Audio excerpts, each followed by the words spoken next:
Today we will understand how correlated default time is estimated using the Gaussian Copula, explained in simple words. Let's start with the big idea. In a portfolio, companies do not default independently. When economic conditions worsen, several assets may default around the same period. That is why we need a method that captures connected risk.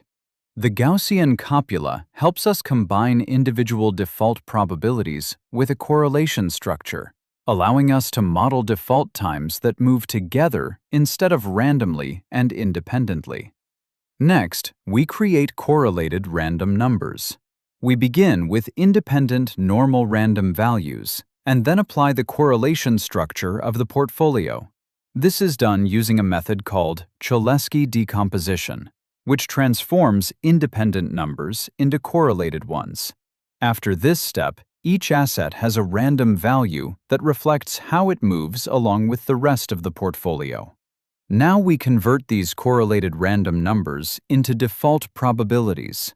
For each asset, the simulated value is matched with its cumulative default probability curve.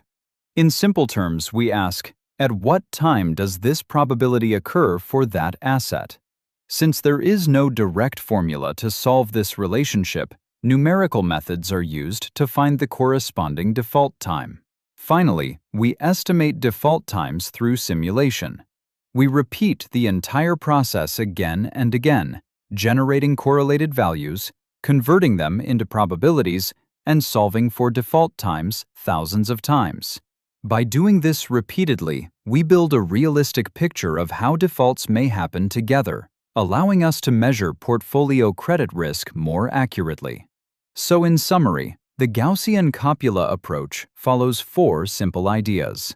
Create correlation, link it to default probabilities, solve for default time, and repeat many times through simulation to understand portfolio risk.